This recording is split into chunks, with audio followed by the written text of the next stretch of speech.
Welcome to the Christian Woman Leadership Podcast, where we hope to inspire you to embrace your God-given gifts, skills, and passions in order to lead with confidence.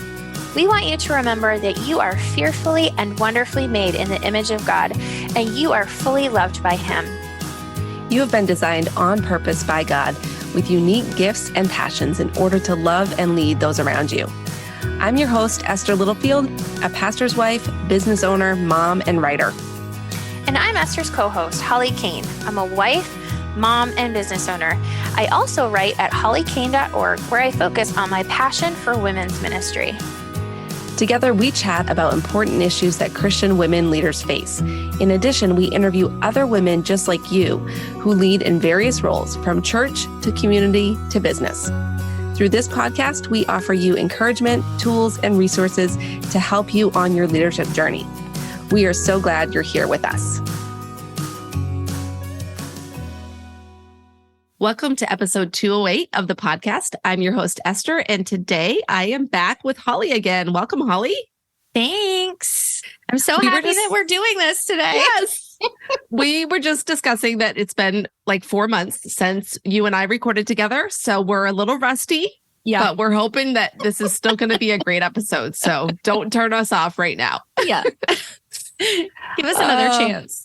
Yes. So we're going to talk about a topic that we believe that you as a listener can relate to. So based on feedback in our Facebook group and from some of our past episodes that have hit on this topic, like kind of in a roundabout way, we know that this topic is something that you feel. So we're going to talk about pressure. As a female leader, there are times that we feel pressure, we experience, and sometimes it's pressures that perhaps our male counterparts, other leaders don't experience. So we're going to kind of dive into that today. Yeah. And I think one thing we need to say right from the get-go is this is not a male bashing episode. That's not what this is about.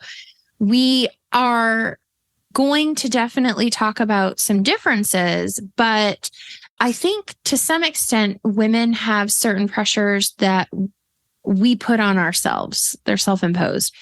And that's going to look different than men. And men have their own self-imposed pressures. But obviously, this is a podcast geared towards women in leadership. So that's what we're going to talk about. And just, this is a safe space, but we are not going to male bash. So some of the things that we probably put pressure on is, if you've got kids, the pressure of parenting while you're leading, the pressure to look or dress in a certain way. I mean, we know when we see female politicians, oftentimes they're talking about what they're wearing, not what their platforms are or that sort of thing. Same thing for celebrities. Pressure as to whether to speak up or stay quiet. And a lot of that depends on kind of the realm that you're in where you're leading. The pressure to take on more and more responsibility, whether it is within your job, whether it's within your ministry, whether it's at home, to just continually say yes, and that we have to be everything to everyone. And then obviously we feel the pressure to succeed at whatever we're doing, work or business. And if that wasn't enough, we feel the pressure to have our house clean and looking good and always ready and, be the ultimate hostess. And that's a lot. Like, I'm getting a little anxious thinking about it. I'm like, wait, why did we choose this topic? Yeah. And, there's times where there's pressures that are based on the environment or the organizations that we are part of or the culture that we're part of. And so we're not even getting into, some of that today. And we're not going to try and parse out which pressures come internal that are just, like you said, self-imposed pressure versus external that are real, because we're not saying that there are not real societal pressures on women, but we're just not going to try to solve that problem today. No. I think it would take longer than 45 minutes to solve that problem. I think so. Yeah. Yeah. So what we thought we would do is just talk about some of the ways that we have personally dealt with the pressures and the challenges of being a strong female leader. And as we say in a lot of our episodes, almost all of them, we don't have this figured out. Yeah.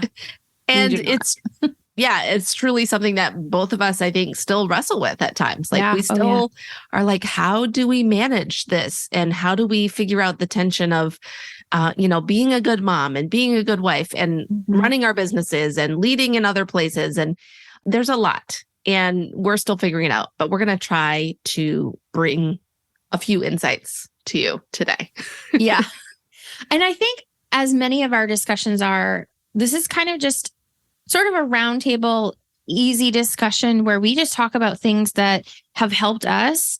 And that doesn't mean that we do all of these things every single time, right? Like we are not perfect. And, even in some of the stuff that we've been going through over the past few months, I've said to Esther before, what is happening? What's happening in life? Like, how did we get here? And so, sometimes it's just the pressures are so much that it's hard to remember these things.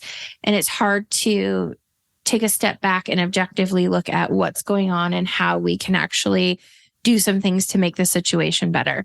But we have done these things on and off throughout our leadership years. And so we just kind of want to talk about each one. So yeah. And I think the other thing that I would say before we get into our list is just that I know for me, a lot of times just hearing from someone else what has worked for them can give me like a new insight, like you said, especially if you're in a season where you feel that a high level of pressure or feel a level of overwhelm, or like you just can't manage and you can't keep it all together. Like you're just not doing anything well. If you're feeling that right now, then sometimes just hearing what someone else has experienced or what someone else has found to work for them can be helpful. And just also, we're here to say, hey, it's not easy. And, just to know that you're not alone. So. Yeah. And I think honestly, sometimes we can fall into the trap of saying that everyone else has got it all together and that everyone else is handling things really well.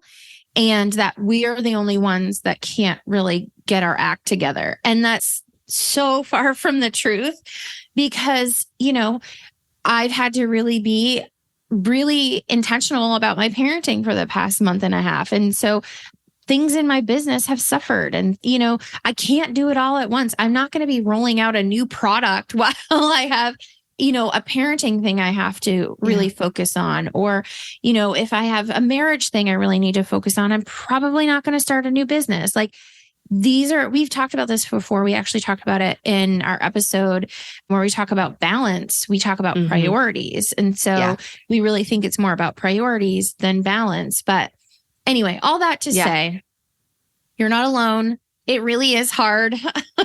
And it's not all in your head. You're not crazy. Yeah. We should just have we should just have a podcast episode that says these things like, you're not crazy. You're not alone. Absolutely. Okay. Yes. I think that might be one of our next episodes. Yeah. Yeah. Like, why do I have a spoon in my purse? Like, what is my life? And I don't know why. Is it clean? I don't know. Okay. Oh, okay. Let's get into our tips. So these are things that have helped us. And we made this list and then I was like, okay, I have a different number one. So number one is discernment. And I think that this is a muscle that you have to work. This is a skill you have to hone. And honestly, I think it kind of overarches everything that we're talking about is learning discernment and being sensitive to the Holy Spirit when he's leading you to do certain things. And I guess I would kind of couple this with wisdom. But oftentimes when we are having pressures or we're in a situation that's stressful or hectic, we don't necessarily take the time to do this.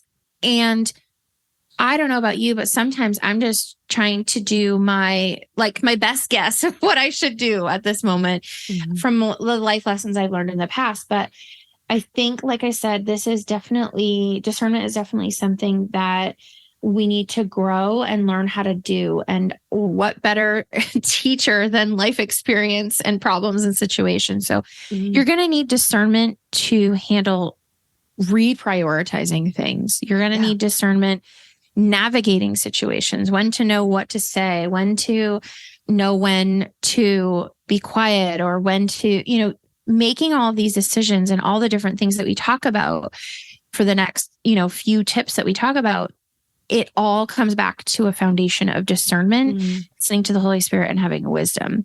And that's easier said than done. So I just want to kind of have that overarching, or I guess foundation. Like I said, I would rather have this foundation, knowing that even though we are saying, these tips have helped us, we want you to be sensitive to the Holy Spirit and sensitive to the wisdom that the Holy Spirit has given you and the discernment that he's saying yes or no on certain things. So does that make sense? Yeah, I think that's so true. And I'm glad we started with that one because it's foundational. So number 2, what has worked for us is setting boundaries and saying no. Yeah. So hard. Okay. Well, moving on. No.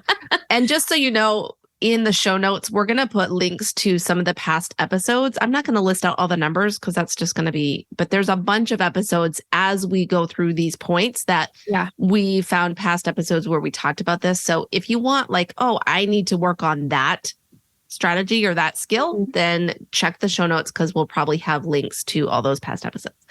Yeah. So as far as boundaries, saying no, I mean, I think just as an example, as I've shared on an earlier episode, that we took a break in the fall, and part of it was setting a boundary for myself and saying no to a few things in my life that I didn't have the capacity for. And one of them was this podcast. And that's a really hard thing to do when you are a leader and you have something that you've committed to and that you are passionate about.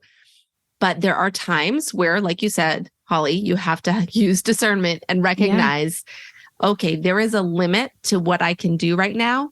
And therefore, I need to set a boundary for myself of, I actually am going to say no to this thing for this season. And I think that's part of why we struggle sometimes with boundaries is we think we're saying no to things forever and we're not. It's just a season a lot of times.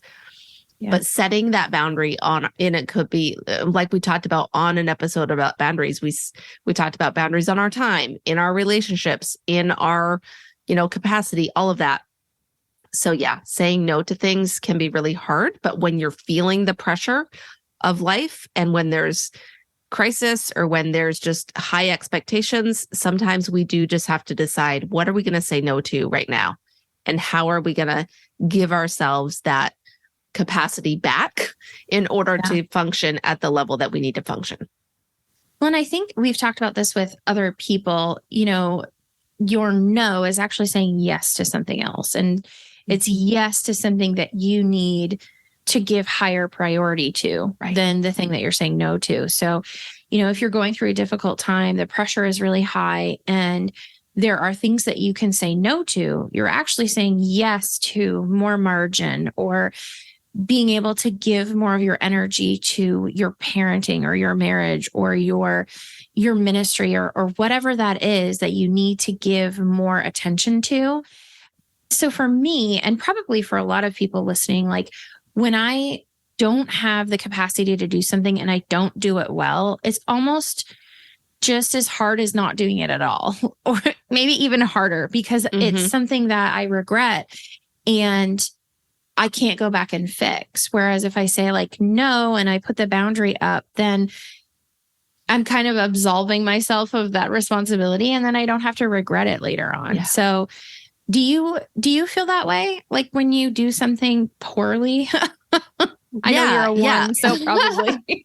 Yeah. I mean, I definitely and I think even in the fall when I was not able to do a lot of stuff, I was feeling like, oh, I have to still post something on social media, but I was feeling like nothing was good. Like I was just, because I had no creative energy. I had no ideas. And so I think I got to the point where I was like, okay, it's better to just say I'm not doing it. Like it's better just to say I'm going to just not put that pressure on myself to do it and just get back to doing it when I am better equipped to do so. Yeah. So I think you give yourself that freedom if you decide not to do something versus continuing to have the internal struggle of feeling like you're supposed to be doing it, but you're not doing it well. And therefore everything is suffering.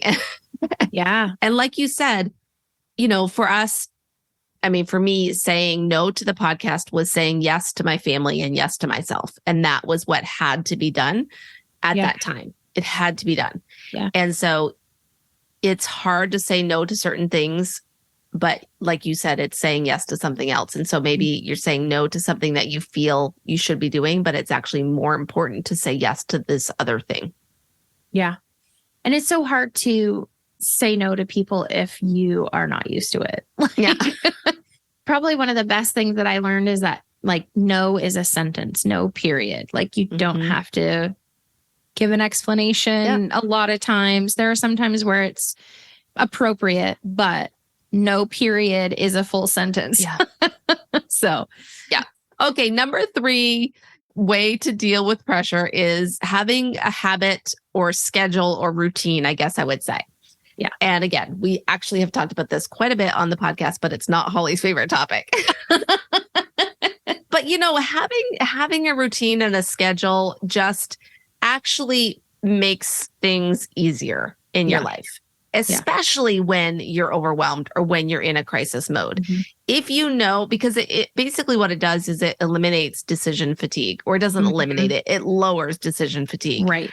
If you think about, we talk about this, you and I, not on the podcast all the time, but offline, like the challenge of meal planning and figuring out what to eat. And every week, like everybody wants to eat every single night.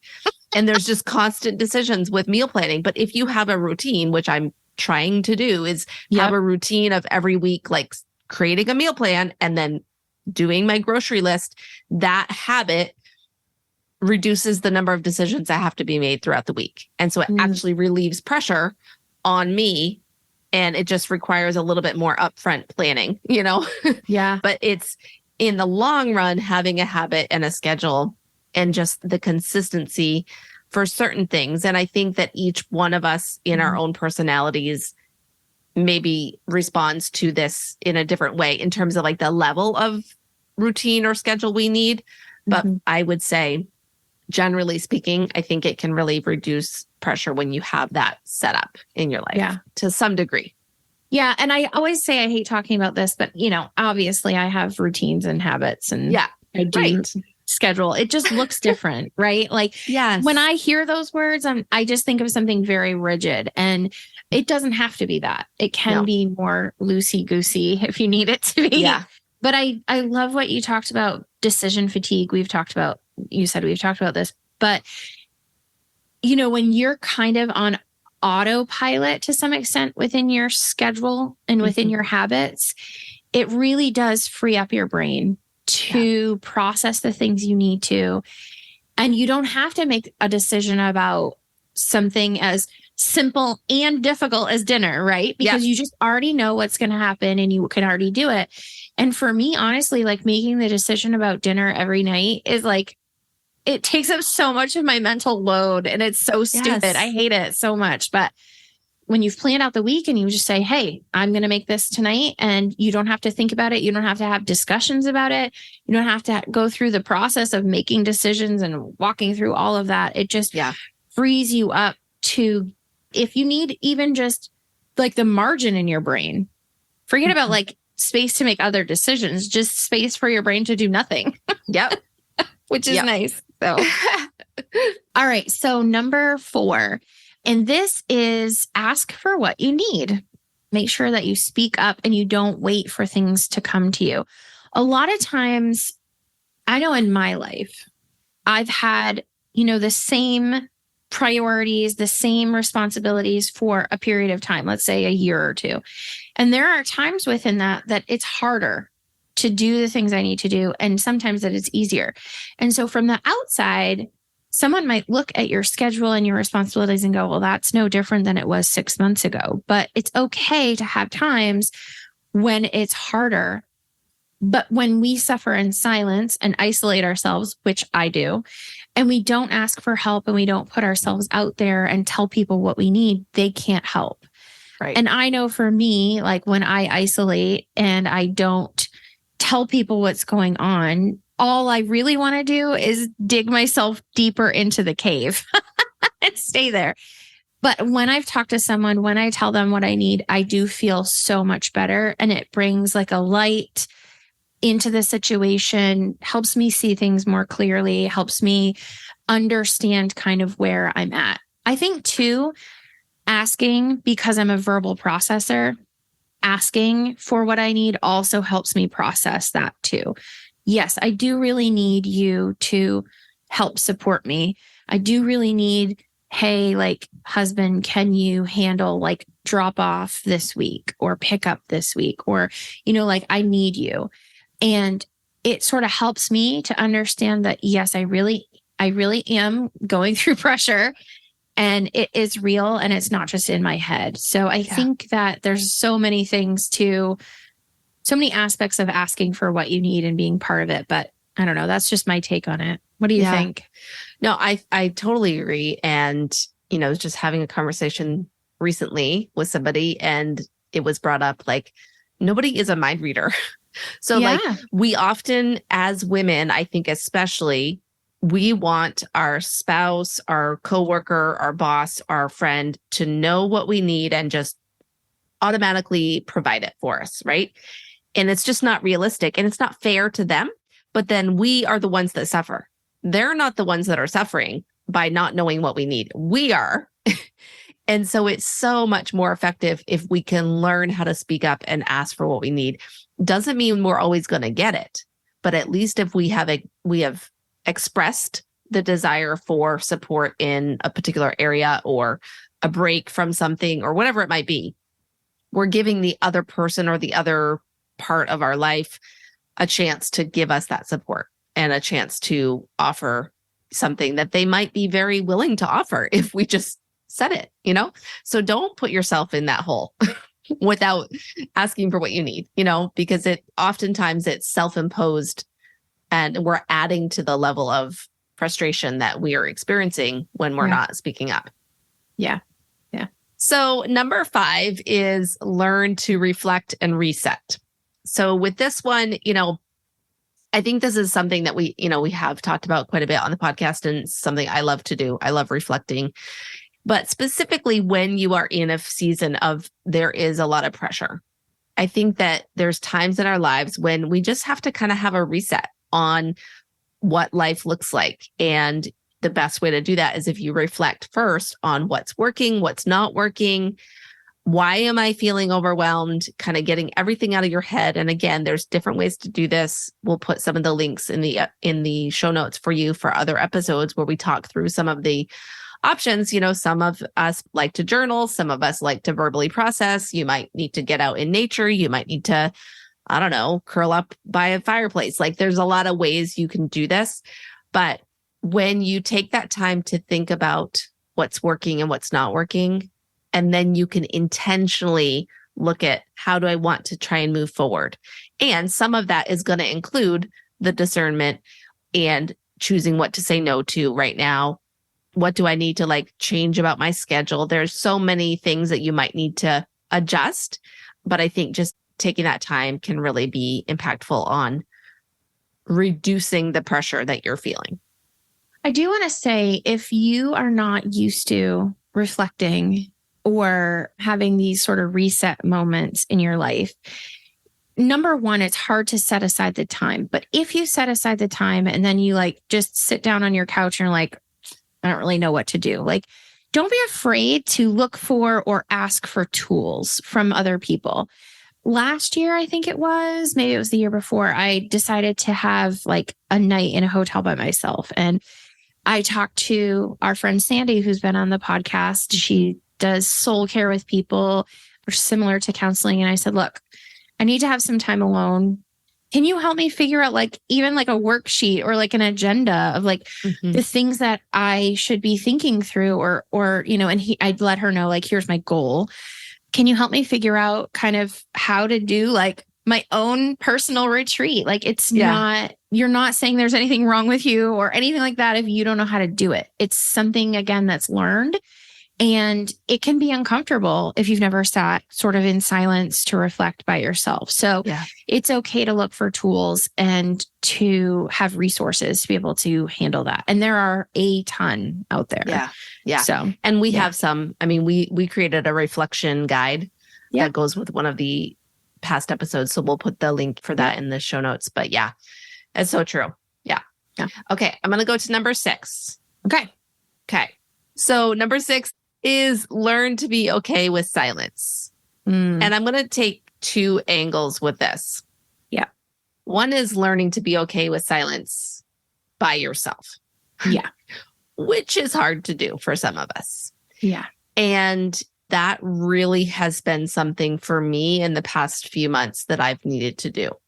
And especially if you're someone who listens to podcasts, which you are because you're listening to us, and you listen to music or you love audiobooks or you're just somebody who likes learning. Yeah. Even reading scripture is amazing and important every day. But sometimes when you're feeling the overwhelm and you're feeling the pressure, you just need to sit and listen and be quiet and like not have any input. Yeah. And that could be for 2 minutes. That could be for 10 minutes. That could be for an hour. You know, we're not going to give you like a formula for this because it can be different for everyone. But I know for me, sitting and being quiet and not doing anything can be very hard. But that is some of the moments where God has spoken to me is when I am just being quiet. So that's angle 1. Angle 2 is in terms of when you're with other people, learning to be okay with silence with other people. Because again, even sometimes we feel the pressure to say something in a meeting or to come up with the right answer to a boss or have the right response to a crisis that's happening in the world, that we need to come up with what to say on social media and our stance on the newest horrible thing that's happened, right? And again, sometimes we just need to be okay with being silent. In a group, we need to give ourselves that moment to think, that moment to collect our thoughts before we speak, which is a good idea if you're going to say something, to think about it first. So that silence in a group setting, and again, we've talked about it in the context of small groups or sharing feedback, but it's hard to do. But sometimes that it's an internal pressure that we feel, or there might even be someone expecting us to say something. And we need to be okay with taking that moment to breathe before we say things. And I think specifically when you're in either a crisis or a difficult situation that's highly emotional, it's even more important to be okay with silence. And that's really hard, really, really hard. Especially if you're thinking of other people's emotions or, you know, all of those things. And sometimes it's okay. And it's even okay to ask for the silence. Like if you feel like your silence would be interpreted as negligence or apathy or anything like that, it's okay to say, hey, I need a few minutes, or I need a day or two or whatever. But it's okay to take the time to really process and just put something on hold, or say like, I can't respond to this right now. I'm going to need some time. And then take that time of silence where you are sort of muting out the conversation, muting out the drama and the high emotions. Because honestly, that's when emotions are running high and the pressure is felt, you have to have a really high level of maturity to come out of that without burning bridges, without hurting people. And so it's really okay to get the silence that you need to be able to respond well. So, yeah. All right. Do we want to say any more about that, or I think we're good. I think I'm going to be silent. I'm going to just move on to the next point. Number 7, this is a hard one for me. Figure out what rest actually means to you and then do it. I really love this. This is kind of an epiphany that I had through the podcast, that rest means different things to different people. And sitting in front of a show and watching TV or watching a movie sometimes is restful for me. But there are other times when I could really actually use a nap, or I need some time in nature, or I need to just sit around a crackling fire. Like that fills my soul much more. Or, and this to some people might not feel like rest. Maybe I actually need to have some fun time with my family where I enjoy them and we have a good laugh and we have good memories and good moments. Maybe that's actually more fulfilling to me than just, taking a nap on the couch. So I think what we need to figure out is what is actually restorative, what's regenerating, what kind of pumps life back into us. And sometimes it is zero input or a nap or a cuddle with your spouse or your kid. And sometimes it is, going to a theme park and, like having a blast. So I think that as I've grown older, I've realized that I thought I needed to rest in the same way as I was brought up to do that, if that makes sense. Like how my family did it, what my parents did.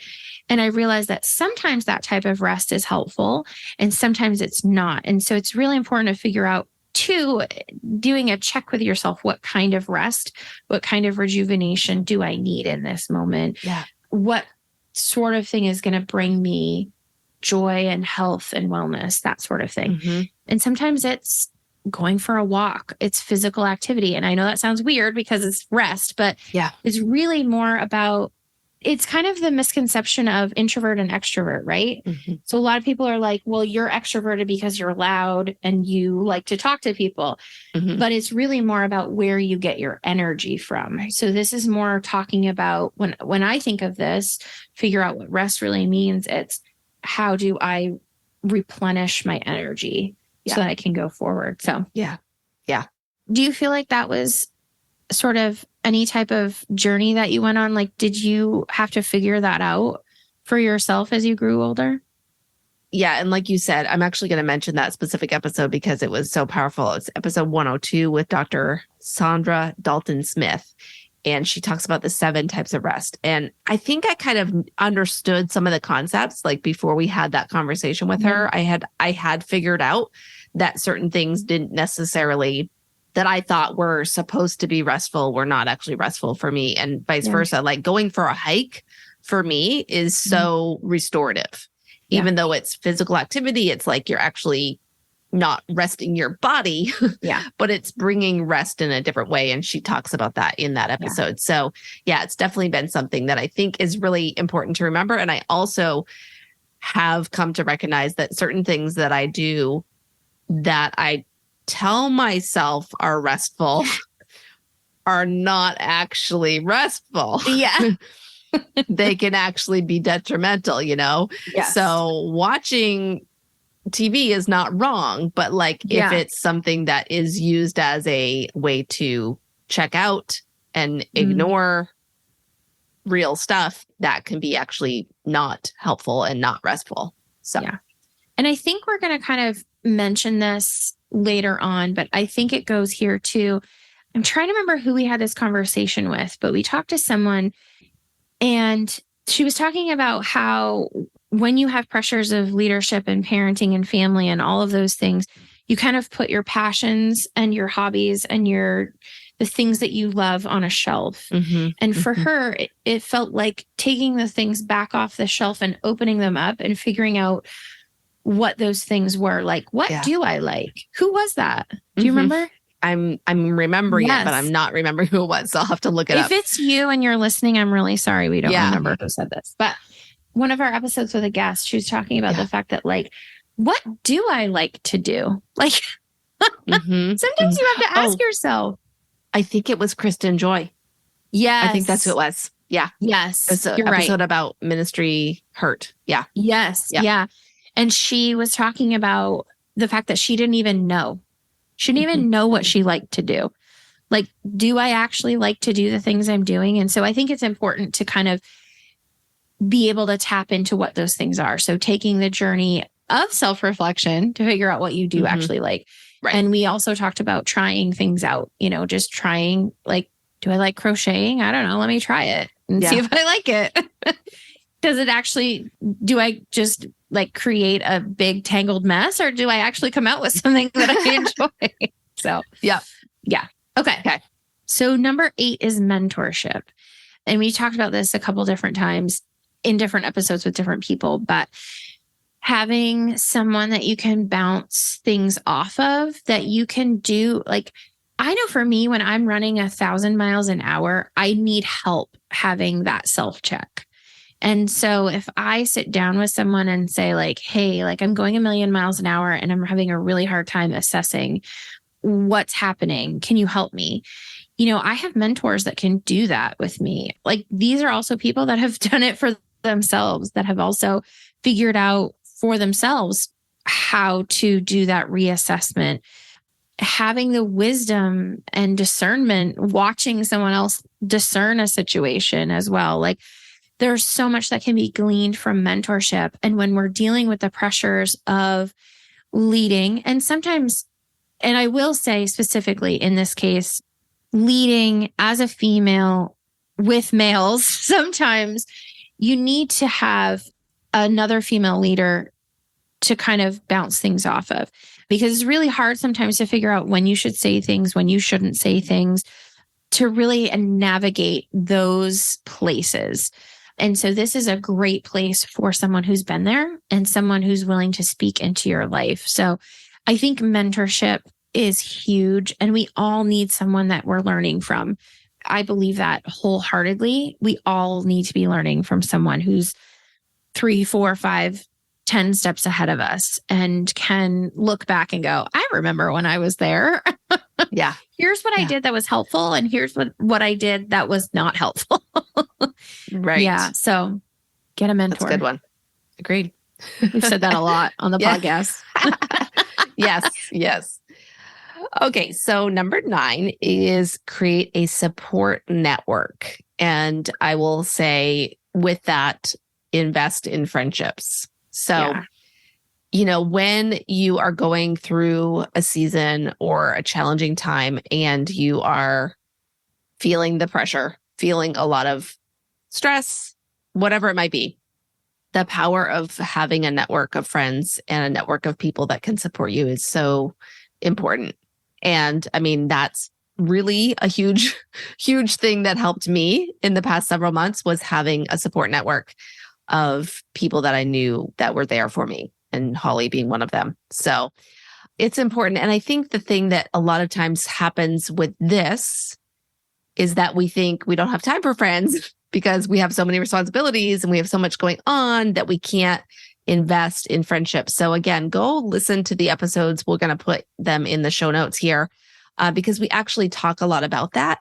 And friendships as adult women are, I'm just going to say it, they're tough. Like, it's tough to navigate friendship. It's tough to navigate different seasons of friendship. I was just talking with one of my friends over the weekend and, just talking about how life has looked different in different seasons and how friendships have looked different and how people move away and people, do different things and get jobs. And like, there's so many factors to adult female friendships, but it's worth it if you can invest even in a few people, because in the long run, they're going to be there for you when you need it. But you can't just expect it to come to you. It's kind of like asking for what you need.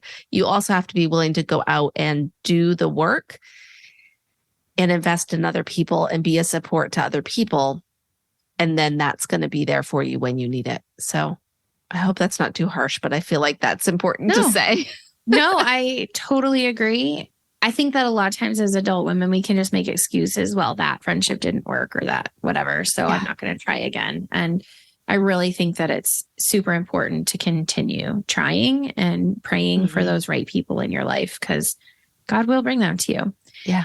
I do want to say, on a sort of another perspective on this too, is professionally, it's really good to have professional colleagues that are kind of in your same industry or in your same lane, that if you're having a professional or a work thing, you can kind of go to them and say, hey, look, like the pressure is really on right now for this project or for this goal. And I'm having trouble. Like, do you have any thoughts? Like, do you have anything that's worked well for you? I think a lot of times, especially in like the corporate sector, women can be pitted against each other in a competitive way. You know, people are trying to get up the ladder, and I really do think that that's a culture thing. But even if you don't have anyone that is a peer within your own company, like it's okay to find someone who does something similar, or, you know, who's working the corporate ladder as well in another company, and just have that support network and those colleagues that say, hey, look, you know, honestly, I have had people that I've said, I'm having trouble with this. And they say, have you tried this app or the software?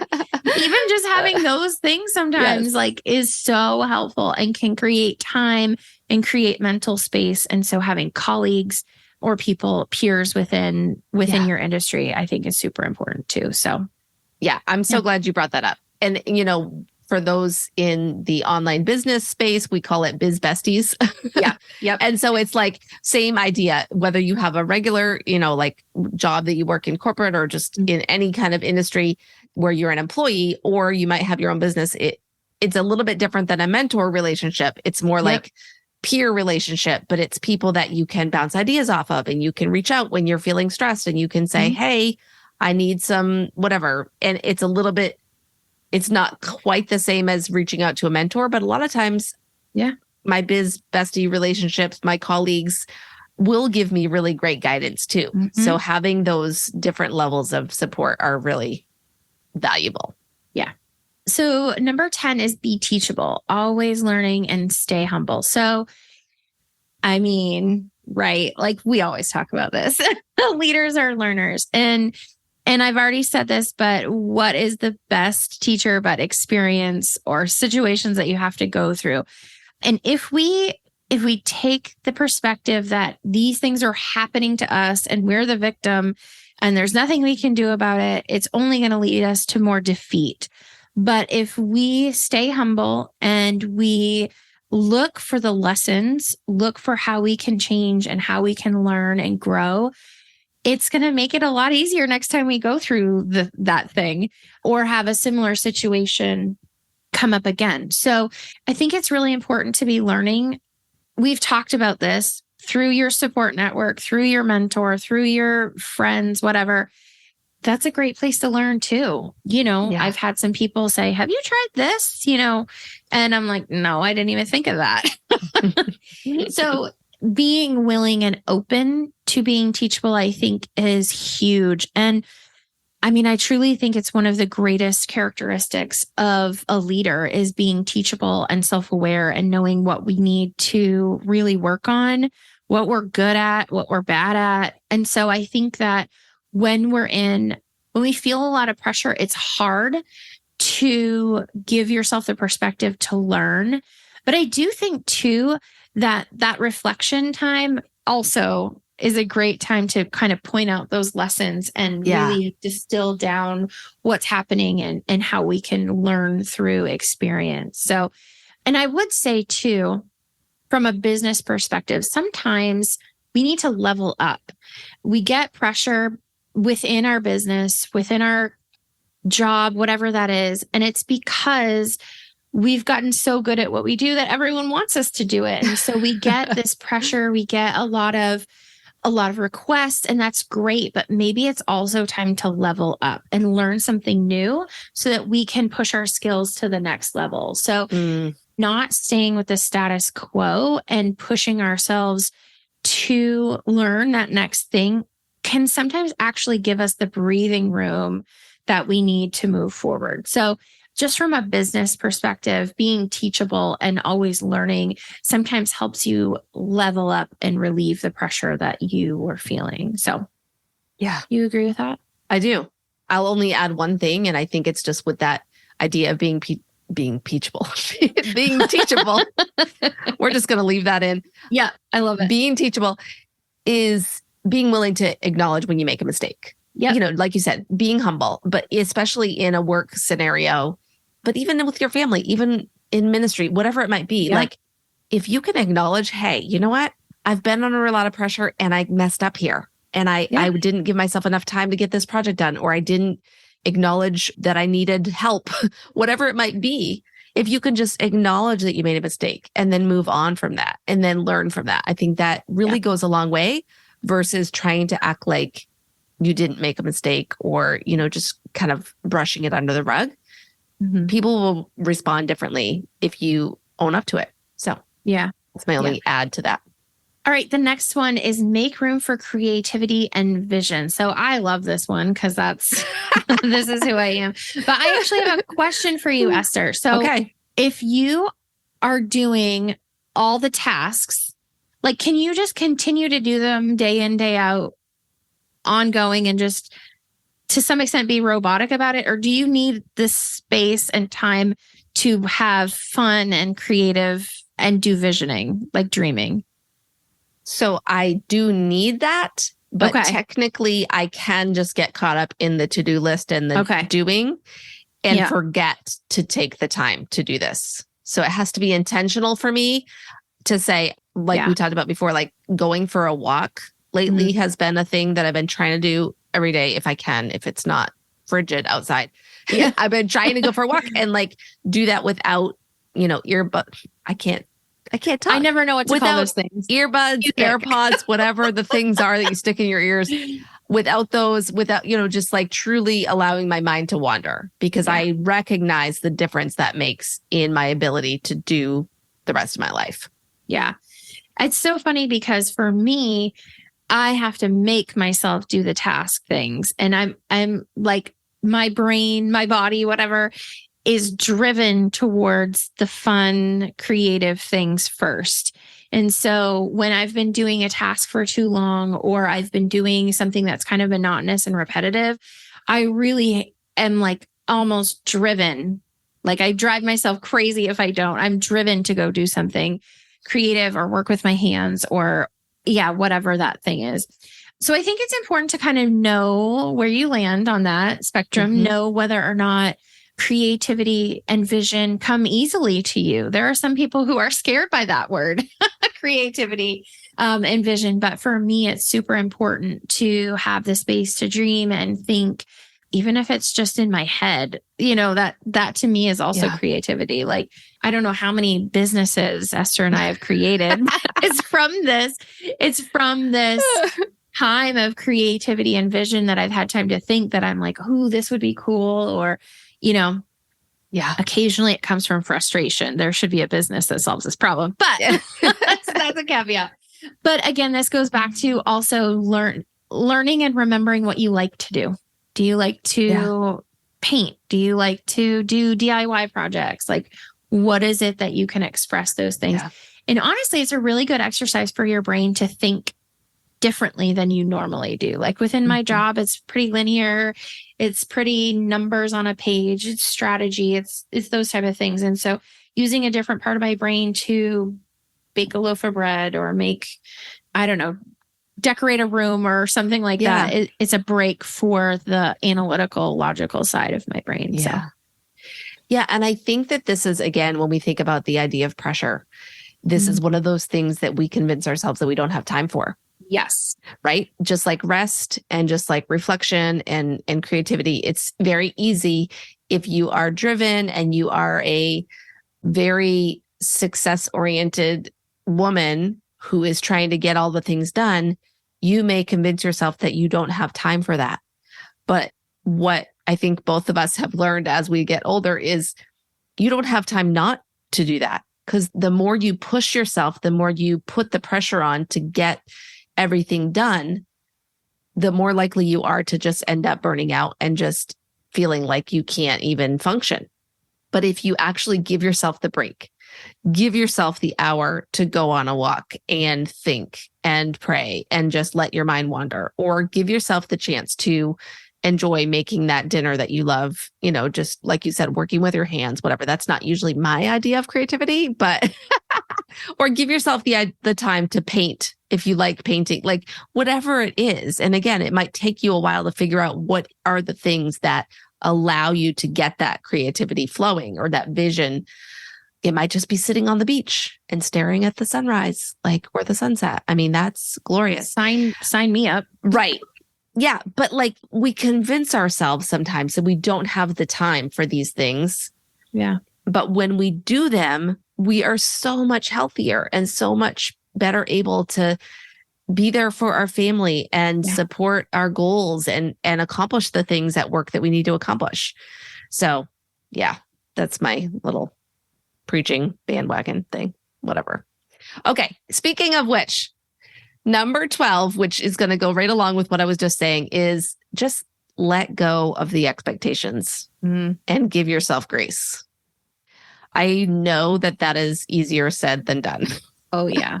Because if anyone puts pressure on themselves, it's me. I mean, I have a lot of expectations. I have high expectations of myself and others.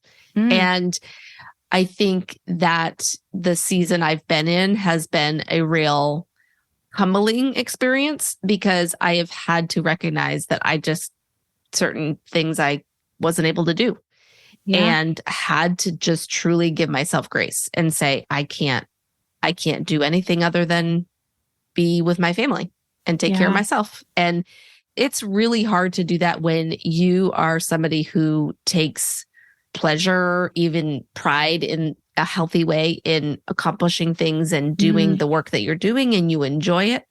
And when you're all of a sudden not able to do that, it's very humbling. But it's also recognizing, you know what, that is not where my value comes from. That's not where my identity comes from.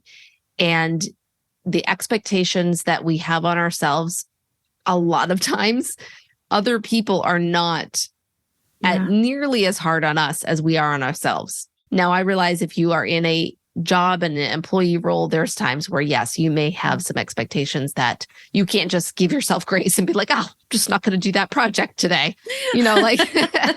But if there are things in your everyday life, and again, it might be that you have an expectation to make a fully fledged meal for your family every night. And you might just for a season have to say, you know what? Yeah. We're just keeping it simple and we're going to order out or we're going to have pizza or we're going to do a meal order service and do like whatever, HelloFresh or something like that. Like let go of some of those expectations and those pressures that you're putting on yourself because you need to take care of yourself and let yourself have a season where you are resting or just getting filled up. And, I'm saying that because I know, I know that for myself. I know that I even when I was in the moment of crisis, I was still wanting to figure out how could I accomplish XYZ things. And then I finally realized, oh, I can't. Yeah. Okay. Can't do that. Yeah. So that's our last tip. Anything to add to that one? Yeah. I want to encourage us. I'm saying us because I'm part of it, but encourage us to sort of examine some of the assumptions that we've made. And what I mean by that is a good mom has a 3-course meal on the table every night. A good mom goes to every single event. A good wife does XYZ. A good blah, blah, blah. Yeah. I think that we need to really examine those things that we believe and make sure that they're serving us well. And what I mean by that is maybe you are the person that 9 times out of 10 can get a really great meal on the table. But if you're going through a lot of pressure, you're going through a situation, just exactly like you said, it's okay to let go of those expectations. And just because you can't accomplish it doesn't mean the opposite is true. So if you can't put a 3-course meal on the table, that does not mean you are a bad mom. Right. If you can't make it to date night this week, that does not mean that you are a bad wife. Like we need to stop with some of these black and white things that are sort of made up in our head that we define ourselves with. So sometimes it's hard to realize that we've sort of set up those rules for ourselves or set up those expectations. And just because for this month, we're going to have PB&J for dinner every night does not mean that next month you're not going to make, beef bourguignon or whatever, or whatever it's called. Yes. You know what I mean? Like give yourself the room and the grace to pull off those expectations when it's important. Yeah. So. Okay. I have one more thing to say about this. Okay. And this is that even if some of these expectations are real from other people, it does not mean that they are necessarily expectations that you have to live up to. Yeah. Because there's a lot of situations where there may be expectations on you from family members, from people at your church, from people in your friend group, whatever it might be, that are not actually things that you need to do. Yeah. And that's where you have to know, you and God. And if you're married, your spouse, like you're the ones who decide what you're able to do and not do. And you don't have to live up to these other expectations of other people, even if they are saying them to you or whatever. Like we've talked a lot about that internal, but there are some times where other people are saying, you know what, you should really do X, Y, Z. Like you get asked to volunteer for something at school or at church or something like that. And it's an expectation that someone has on you, but that does not mean that you have to do that thing. Yeah. And if you can't do that thing right now, then don't do it. Yeah. So. Amen, sister. Okay, there we go. All right, we're going to wrap this up. We did it. We did it. Although we still have our fun questions. So if you want to stick around for like 5 more minutes, we're going to talk and we're going to wrap this up with our fun question. Okay. I'll ask the question. You can answer first. Okay. Oh boy. What movie or show do you keep rewatching? Oh boy. Okay. Well, it's hard to pick one because there's a few that I go back to. You don't have to pick one. Okay. All right. Remove that expectation. Okay. This is all right. This is our podcast. We can do whatever we want. We can do whatever we want. Okay.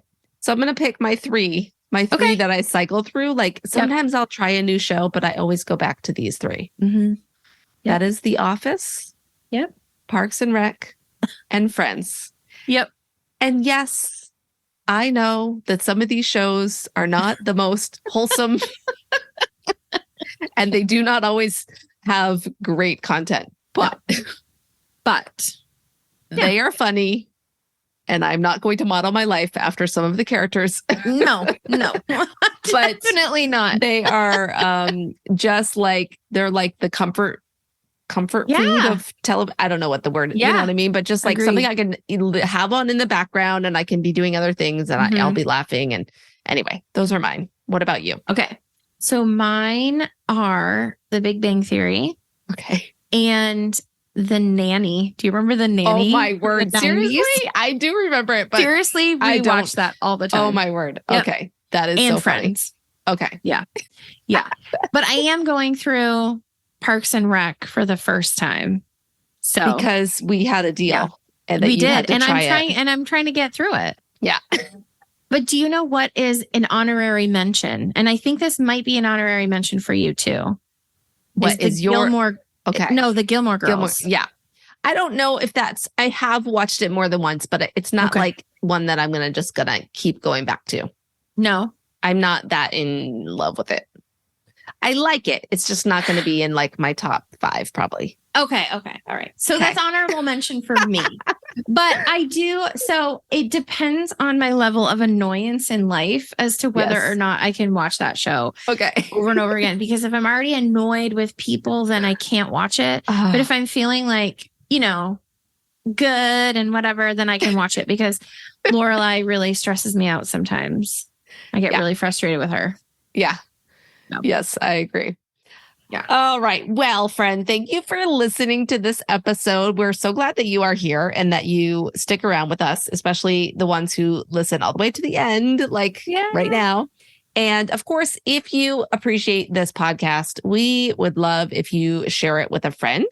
We are, currently in a twice a month schedule for the podcast, but we still would love to share the podcast because there's over 200 back catalog episodes. Yeah. And if you know another female leader or, aspiring leader that wants to grow in her leadership, we've got lots of great content that can help her grow. So we'd love if you take a minute and just screenshot this episode, put it on your social media, share it with a friend.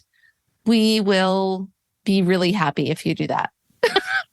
We'll be so Like, grateful. We won't be able to give you anything, but we will be really happy. That's actually not true. We can give them more episodes. Oh, well, that's right. Yes. We will bring you more episodes. The more you share. And the more you like, we will and do our comment best. and review and all those things. That's helpful too. Anything is helpful. Yes. Any type of sharing, commenting, reviewing. Yeah. That's all great. And we love to hear like what you want and don't want. We That's love right. that. We love your input. In fact, in our Facebook group just yesterday, Peggy, she commented and shared how episode 206 was helpful to her and had her go back and reevaluate some of the stuff that she had done from after listening to episode 199. So it was really fun to have that specific feedback, and she shouted it out in the Facebook group. So thank you, Peggy. Thank you, Peggy. That's so cool. That's awesome. I love that. All right. We thank you for being here, and we will be back in a couple weeks sharing another episode with you. Hi, friend. Thanks so much for listening to this episode of the Christian Woman Leadership Podcast. We're so glad you took the time out of your day to listen, and I truly hope that it made an impact on your ability to lead well. If it did, would you consider sharing this episode with a friend? You could take a screenshot of the episode and share it on your social media, maybe an Instagram story or on Facebook, or you could just text the link to a friend. We would truly appreciate that, as when you share with a friend, it helps spread the word about the podcast, and it helps more women to be able to be impacted so that they can lead and love others well. Now, don't forget, your leadership matters, and it's time for you to embrace your gifts and lead with confidence.